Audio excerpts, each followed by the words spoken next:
ಎಲ್ರಿಗೂ ನಮಸ್ಕಾರ. ನೀವು ನೋಡ್ತಾ ಇದ್ದೀರಾ ಕನ್ನಡದಲ್ಲಿ ಕಾನೂನು ಯೂಟ್ಯೂಬ್ ಚಾನಲ್. ನಾನು ಅಡ್ವೊಕೇಟ್ ಸಂಧ್ಯಾ ಗೌಡ. ನಾನಿವತ್ತು ಈ ವಿಡಿಯೋದಲ್ಲಿ ಕರ್ನಾಟಕ ಹೈಕೋರ್ಟ್ ನೀಡಿರುವ ಬಹಳ ಮಹತ್ವದ ತೀರ್ಪಿನ ಬಗ್ಗೆ ಡೀಟೇಲ್ ಆಗಿ ತಿಳಿಸ್ತಾ ಇದ್ದೀನಿ. ಸಾಮಾನ್ಯವಾಗಿ ಏನಾಗುತ್ತೆ ಅಂದರೆ, ಒಬ್ಬ ವ್ಯಕ್ತಿ ಜಮೀನು ಅಥವಾ ಸೈಟನ್ನು ಖರೀದಿ ಮಾಡೋದಕ್ಕೆ ಅಗ್ರಿಮೆಂಟನ್ನು ಮಾಡಿರ್ತಾರೆ, ಹಣ ಕೂಡ ಕೊಟ್ಟಿರ್ತಾರೆ. ಆದರೆ ನಂತರ ಸೆಲ್ಲರ್ ಸೇಲ್ ಡೀಡನ್ನು ಮಾಡಿಕೊಡೋದಿಲ್ಲ. ನಂತರ ಬೈಯರ್ ಕೋರ್ಟ್ಗೆ ಹೋಗ್ತಾರೆ. ಬಹಳ ವರ್ಷಗಳ ಬಳಿಕ ಕೋರ್ಟ್ ಅವರ ಪರವಾಗಿ ಡಿಕ್ರಿ ಕೊಡುತ್ತೆ. ಆದರೆ ಅಲ್ಲಿ ಸಮಸ್ಯೆ ಮುಗಿಯೋದಿಲ್ಲ. ಯಾಕಂದರೆ ಈ ಖಾತಾ ಇಲ್ಲ, ಟ್ಯಾಕ್ಸ್ ಪೆಂಡಿಂಗ್ನಲ್ಲಿದೆ, ಓನರ್ ಕೋಆಪರೇಟ್ ಮಾಡ್ತಿಲ್ಲ ಅಂತ ಹೇಳಿ ರಿಜಿಸ್ಟ್ರೇಷನ್ ಆಫೀಸ್ನಲ್ಲಿ ಮತ್ತೆ ತೊಂದರೆ ಶುರುವಾಗುತ್ತೆ. ಇದೀಗ ಇದೇ ವಿಷಯದ ಬಗ್ಗೆ ಕರ್ನಾಟಕ ಹೈಕೋರ್ಟ್ ಏಪ್ರಿಲ್ 22, 2026 ಒಂದು ಬಹಳ ಮುಖ್ಯವಾದ ಜಜ್ಮೆಂಟನ್ನು ಕೊಟ್ಟಿದೆ. ಈ ಜಜ್ಮೆಂಟ್ನಲ್ಲಿ ಕೋರ್ಟ್ ಸ್ಪಷ್ಟವಾಗಿ ಹೇಳಿದೆ, ಒಮ್ಮೆ ಸ್ಪೆಸಿಫಿಕ್ ಪರ್ಫಾರ್ಮೆನ್ಸ್ ಡಿಕ್ರಿ ಫೈನಲ್ ಆಗಿದ್ದರೆ ಟೆಕ್ನಿಕಲ್ ಕಾರಣವನ್ನು ಹೇಳಿ ಅದನ್ನು ತಡೆಯೋದಕ್ಕೆ ಸಾಧ್ಯವಿಲ್ಲ ಅಂಥೇಳಿ. ಹಾಗಾದರೆ ಈ ಪ್ರಕರಣ ಏನು? ಕೋರ್ಟ್ ಏನು ಹೇಳಿದೆ? ನಿಮಗೆ ಇದರ ಉಪಯೋಗ ಏನು? ಕೋರ್ಟ್ ಕಮಿಷನರ್ ಅಂದರೆ ಯಾರು? ಈ ಖಾತಾ ಇಲ್ದಿದ್ರೂ ರಿಜಿಸ್ಟ್ರೇಷನ್ ಹೇಗಾಗುತ್ತೆ? ಎಲ್ಲವನ್ನ ಕೂಡ ಈ ವಿಡಿಯೋದಲ್ಲಿ ನೋಡ್ತಾ ಹೋಗೋಣ. ಪ್ರಕರಣದ ಹಿನ್ನೆಲೆಯನ್ನು ನೋಡೋದಾದರೆ, ಈ ಪ್ರಕರಣದಲ್ಲಿ ಪಿಟಿಷನರ್ ಒಬ್ಬ ವ್ಯಕ್ತಿಯಿಂದ ಆಸ್ತಿ ಖರೀದಿಸಲು ಅಗ್ರಿಮೆಂಟನ್ನು ಮಾಡ್ಕೊಂಡಿರ್ತಾರೆ. ಅಂದರೆ ಸೆಲ್ಲರ್ ಮತ್ತು ಬೈಯರ್ ನಡುವೆ ಸೇಲ್ ಅಗ್ರಿಮೆಂಟ್ ಆಗಿರುತ್ತೆ. ಬೈಯರ್ ಹಣವನ್ನು ಕೊಟ್ಟಿರ್ತಾರೆ, ಆದರೆ ನಂತರ ಸೆಲ್ಲರ್ ಸೇಲ್ ಡೀಡನ್ನು ಎಕ್ಸಿಕ್ಯೂಟ್ ಮಾಡಿಕೊಡೋದಿಲ್ಲ. ಇದು ತುಂಬಾ ಕಾಮನ್ ಪ್ರಾಬ್ಲಮ್.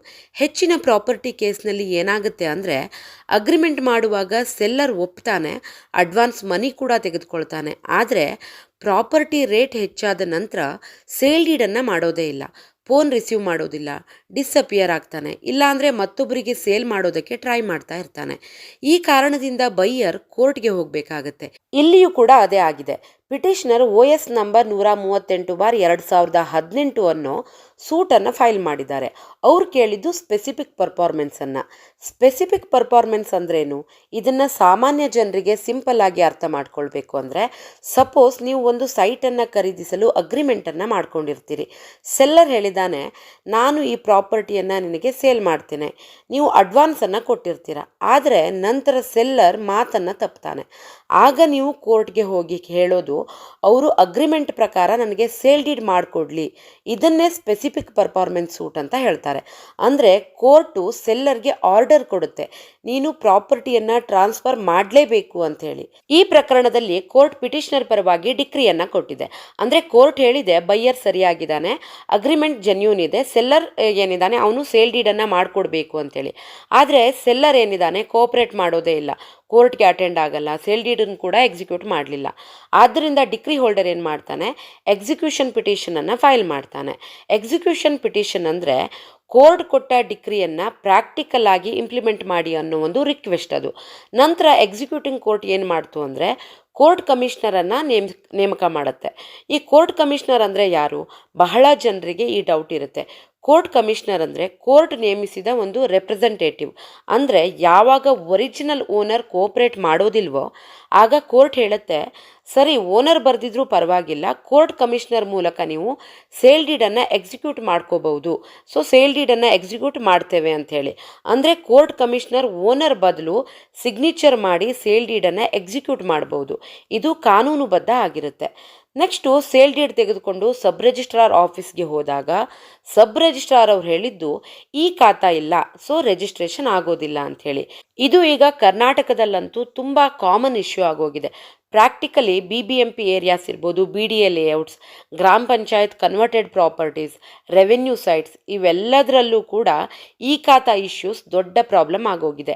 ರಿಜಿಸ್ಟ್ರಾರ್ ಆಫೀಸ್ ಏನು ಹೇಳ್ತಾರೆ ಅಂದರೆ ರಿಜಿಸ್ಟ್ರೇಷನ್ ಮಾಡುವಂತಹ ಸಬ್ ರಿಜಿಸ್ಟ್ರಾರ್ ಆಫೀಸಲ್ಲಿ ಏನು ಹೇಳ್ತಾರೆ ಅಂದರೆ, ಮೊದಲು ಈ ಖಾತಾ ತಗೊಳ್ಳಿ, ನಂತರ ರಿಜಿಸ್ಟ್ರೇಷನ್ಗೆ ಬನ್ನಿ.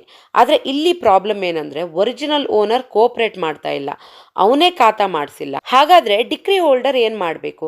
ಅವನು ಕೋರ್ಟ್ಗೆ ಹೋಗಿ ಗೆದ್ದಿದ್ದಾನೆ, ಆದರೆ ರಿಜಿಸ್ಟ್ರೇಷನ್ ಆಗ್ತಾ ಇಲ್ಲ. ಅಂದರೆ ಡಿಕ್ರಿ ಪೇಪರ್ ಮೇಲೆ ಮಾತ್ರ ಉಳಿದುಬಿಟ್ಟಂತಾಗಿದೆ. ಇದನ್ನು ಹೈಕೋರ್ಟ್ ತುಂಬಾ ಗಂಭೀರವಾಗಿ ಗಮನಿಸಿದೆ. ಹೈಕೋರ್ಟ್ ತುಂಬ ಸ್ಟ್ರಾಂಗ್ ಅಬ್ಸರ್ವೇಷನನ್ನು ಮಾಡಿ ಕೋರ್ಟ್ ಹೇಳಿದ್ದು, ಒಮ್ಮೆ ಸ್ಪೆಸಿಫಿಕ್ ಪರ್ಫಾರ್ಮೆನ್ಸ್ ಡಿಕ್ರಿ ಫೈನಲ್ ಆಗಿದ್ದರೆ ಅದು ಕೇವಲ ಪೇಪರ್ ಡಿಕ್ರಿ ಅಲ್ಲ, ಕೋರ್ಟ್ ಆರ್ಡರ್ ಪ್ರಾಕ್ಟಿಕಲಿ ಇಂಪ್ಲಿಮೆಂಟ್ ಆಗಲೇಬೇಕು. ಇಲ್ದಿದ್ರೆ ಜನರಿಗೆ ನ್ಯಾಯ ಸಿಗೋದಿಲ್ಲ, ಸೆಲ್ಲರ್ ಕೋಆಪರೇಟ್ ಮಾಡೋದಿಲ್ಲ, ಈ ಖಾತಾ ಮಾಡಿಸೋದಿಲ್ಲ, ಟ್ಯಾಕ್ಸ್ ಪೇ ಮಾಡೋದಿಲ್ಲ. ಯಾಕಂದರೆ ಡಿಕ್ರಿ ಹೋಲ್ಡರ್ಗೆ ತೊಂದರೆ ಕೊಡೋ ಉದ್ದೇಶದಿಂದನೇ ಅವನು ಯಾವುದೇ ರೀತಿ ಅವನ ಕೆಲಸವನ್ನು ಮಾಡಿರೋದಿಲ್ಲ. ಅದಕ್ಕೆ ಕೋರ್ಟ್ ಹೇಳಿದ್ದು ಇದು ರೂಲ್ ಆಫ್ ಲಾಗೆ ವಿರುದ್ಧ. ಅಂದರೆ ಕೋರ್ಟ್ ಆರ್ಡರ್ ಜಾರಿಗೆ ಬರದೇ ಇದ್ದರೆ ನ್ಯಾಯ ವ್ಯವಸ್ಥೆಯ ಅರ್ಥವೇ ಹೋಗ್ಬಿಡುತ್ತೆ. ಕೋರ್ಟು ಸ್ಪಷ್ಟವಾಗಿ ಹೇಳಿದೆ, BBMP, municipality, panchayat, sub registrar ಇವರು ಅವರ ಕೆಲಸವನ್ನು ಕರೆಕ್ಟಾಗಿ ಮಾಡಬೇಕು. ಕೋರ್ಟ್ ಆರ್ಡರ್ನ ಜಾರಿಗೆ ತರೋದಕ್ಕೆ ಸಹಾಯ ಮಾಡಬೇಕು.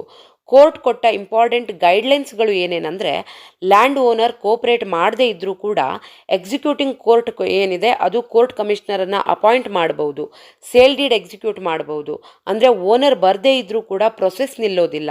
ಪ್ರಾಪರ್ಟಿ ರಿಜಿಸ್ಟ್ರೇಷನ್ಗೆ ಈ ಖಾತಾ ಬೇಕಿದ್ರೆ ಎಕ್ಸಿಕ್ಯೂಟಿಂಗ್ ಕೋರ್ಟ್ ಏನಿದೆ ಲೋಕಲ್ ಅಥಾರಿಟಿಗೆ ಡೈರೆಕ್ಷನನ್ನು ಕೊಡ್ಬೋದು, ಈ ಖಾತಾ ಇಶ್ಯೂ ಮಾಡಿ ಅಂಥೇಳಿ. ಅಂದರೆ ಕೋರ್ಟ್ ಆರ್ಡರ್ ಕೊಡ್ಬೋದು, ಈ ಖಾತಾ ಇಶ್ಯೂ ಮಾಡಲೇಬೇಕು ಅಂಥೇಳಿ. ನೆಕ್ಸ್ಟು ಈ ಖಾತಾ ಒರಿಜಿನಲ್ ಓನರ್ ಹೆಸರಲ್ಲಿ ಕೊಡ್ಬೋದು ಅಥವಾ ಕೋರ್ಟ್ ಕಮಿಷನರ್ ಹೆಸರಲ್ಲಿ ಕೂಡ ಕೊಡ್ಬೋದು. ಆದರೆ ಡಿಕ್ರಿ ಎಕ್ಸಿಕ್ಯೂಟ್ ಆಗುವಂತೆ ಸಹಕರಿಸಬೇಕು ಅಷ್ಟೇ. ಕೋರ್ಟು ಫೈನಲಿ ಈ ಖಾತಾ ಇಲ್ಲ ಅಂಥೇಳಿ ಎಂಡೋರ್ಸ್ಮೆಂಟನ್ನು ಏನು ಕೊಟ್ಟಿದ್ರು ಅದನ್ನು ಕ್ಯಾನ್ಸಲ್ ಮಾಡಿ ಈ ಖಾತಾ ಇಶ್ಯೂ ಮಾಡಬೇಕು. 2 ವಾರದಲ್ಲಿ ಎಲ್ಲ ಪ್ರೊಸೆಸ್ ಕೂಡ ಕಂಪ್ಲೀಟ್ ಮಾಡಬೇಕು. ನೆಕ್ಸ್ಟು ಓನರ್ ಬದಲಾಗಿ ಡಿಕ್ರಿ ಹೋಲ್ಡರ್ ಏನು ಟ್ಯಾಕ್ಸ್ ಪೇ ಮಾಡಿದರೆ ಆ ಟ್ಯಾಕ್ಸ್ ಪೇ ಮಾಡಿರುವಂತಹ ಅಮೌಂಟನ್ನು ಈ ಖಾತಾ ಬಂದ ಮೇಲೆ ರಿಕವರಿ ಮಾಡ್ಕೊಳ್ಬಹುದು ಅಂತ ಕೂಡ ಹೇಳಿದೆ. ನೆಕ್ಸ್ಟು ಸಬ್ ರಿಜಿಸ್ಟ್ರಾರ್ ಅವರು ಅನ್ನೆಸೆಸರಿ ಆಬ್ಜೆಕ್ಷನ್ ಹಾಕೋ ಆಗಿಲ್ಲ. ಅಂದರೆ ಕೋರ್ಟ್ ಕಮಿಷನರ್ ಏನು ಎಕ್ಸಿಕ್ಯೂಟ್ ಮಾಡಿರ್ತಾರಲ್ಲ ಆ ಸೇಲ್ ಡೀಡ್ ಮೇಲೆ ಯಾವುದೇ ರೀತಿಯ ಆಬ್ಜೆಕ್ಷನ್ ಕೂಡ ಹಾಕಲಿಕ್ಕಿಲ್ಲ ಅಂಥೇಳಿ ಹೇಳಿದೆ. ನೆಕ್ಸ್ಟು ರಿಜಿಸ್ಟ್ರೇಷನನ್ನು ಕಂಪಲ್ಸರಿ ಮಾಡಲೇಬೇಕು ಅಂಥೇಳಿ ಕೋರ್ಟು ಎಚ್ಚರಿಕೆಯನ್ನು ನೀಡಿದೆ. ಈ ಜಜ್ಮೆಂಟು ಸಾವಿರಾರು ಜನರಿಗೆ ಉಪಯೋಗ ಆಗ್ಬೋದು. ಸಪೋಸ್ ನೀವು ಸೈಟನ್ನು ಖರೀದಿ ಮಾಡೋದಕ್ಕೆ ಅಗ್ರಿಮೆಂಟನ್ನು ಮಾಡಿದ್ದೀರಿ ಅಂದ್ಕೊಳ್ಳಿ, ಸೆಲ್ಲರ್ ಸೇಲ್ ಡೀಡ್ ಮಾಡಿಕೊಡೋದೇ ಇಲ್ಲ, ನೀವು ಕೋರ್ಟ್ಗೆ ಹೋಗಿ ಕೇಸನ್ನು ಗೆದ್ದಿರ್ತೀರಿ. ಆದರೆ ಸೆಲ್ಲರ್ ಖಾತಾ ಮಾಡಿಸಿರಲ್ಲ, ಟ್ಯಾಕ್ಸ್ ಪೇ ಮಾಡಿರಲ್ಲ, ಕೋಆಪ್ರೇಟ್ ಕೂಡ ಮಾಡ್ತಿಲ್ಲ ಅಂತಿದ್ದಾಗ ಇದೀಗ ಈ ಜಜ್ಮೆಂಟ್ ಪ್ರಕಾರ ನೀವು ಟ್ಯಾಕ್ಸ್ ಪೇ ಮಾಡ್ಬೋದು, ಕೋರ್ಟ್ ಕಮಿಷನರ್ ಮೂಲಕ ಸೇಲ್ ಡೀಡ್ ಎಕ್ಸಿಕ್ಯೂಟ್ ಮಾಡ್ಕೊಳ್ಬೋದು, BBMP ಈ ಖಾತಾ ಕೊಡಬೇಕು, ರಿಜಿಸ್ಟ್ರಾರ್ ಏನಿರ್ತಾರೆ ಸಬ್ ರಿಜಿಸ್ಟ್ರಾರ್ ಅವರು ರಿಜಿಸ್ಟ್ರೇಷನನ್ನು ಕಂಪಲ್ಸರಿ ಮಾಡಲೇಬೇಕು. ಸೊ ಇದೆಲ್ಲ ಗೈಡ್ಲೈನ್ಸನ್ನು ಹೈಕೋರ್ಟ್ ಕೊಟ್ಟಿದೆ. ಒಂದು ವಿಷಯ ಕ್ಲಿಯರ್ ಆಗಿ ಅರ್ಥ ಮಾಡ್ಕೊಳ್ಳಿ, ಈ ಜಜ್ಮೆಂಟ್ ಎಲ್ಲ ಪ್ರಾಪರ್ಟಿ ಇಶ್ಯೂಸನ್ನು ಸಾಲ್ವ್ ಮಾಡೋದಿಲ್ಲ. ಪ್ರಾಪರ್ಟಿ ಇಲ್ಲೀಗಲ್ ಇದ್ದರೆ ಅಥವಾ ಟೈಟಲ್ ಡಿಸ್ಪ್ಯೂಟ್ ಇದ್ದರೆ, ಗೌರ್ಮೆಂಟ್ ಲ್ಯಾಂಡ್ ಇದ್ದರೆ ಅದು ಬೇರೆ ಮ್ಯಾಟ್ರ್ ಆಗುತ್ತೆ. ಈ ಜಜ್ಮೆಂಟ್ ಮೇನ್ಲಿ ಹೇಳೋದು ಆಲ್ರೆಡಿ ಕೋರ್ಟ್ ಡಿಕ್ರಿ ಬಂದಿದ್ದರೆ ಟೆಕ್ನಿಕಲ್ ಗ್ರೌಂಡ್ಸ್ ಮೇಲೆ ಎಕ್ಸಿಕ್ಯೂಷನ್ ಏನಿದೆ ಅದನ್ನು ತಡೆಯಬಾರದು ಅಂಥೇಳಿ. ಒಮ್ಮೆ ಸ್ಪೆಸಿಫಿಕ್ ಪರ್ಫಾರ್ಮೆನ್ಸ್ ಡಿಕ್ರಿ ಫೈನಲ್ ಆಗಿದ್ದರೆ ಈ ಖಾತಾ ಇಲ್ಲ, ಟ್ಯಾಕ್ಸ್ ಪೆಂಡಿಂಗ್ ಇದೆ, ಓನರ್ ಬರ್ತಿಲ್ಲ ಅನ್ನೋ ಟೆಕ್ನಿಕಲ್ ರೀಸನನ್ನು ಹೇಳಿ ಸೇಲ್ ಡೀಡ್ ರಿಜಿಸ್ಟ್ರೇಷನನ್ನು ತಡೆಯೋದಕ್ಕೆ ಸಾಧ್ಯ ಇಲ್ಲ. ಸೊ ನೋಡಿದ್ರಲ್ಲ, ಈ ತೀರ್ಪಿನ ಬಗ್ಗೆ ನಿಮಗೆಲ್ಲ ಅರ್ಥ ಆಗಿದೆ ಅನ್ಕೋತೀನಿ.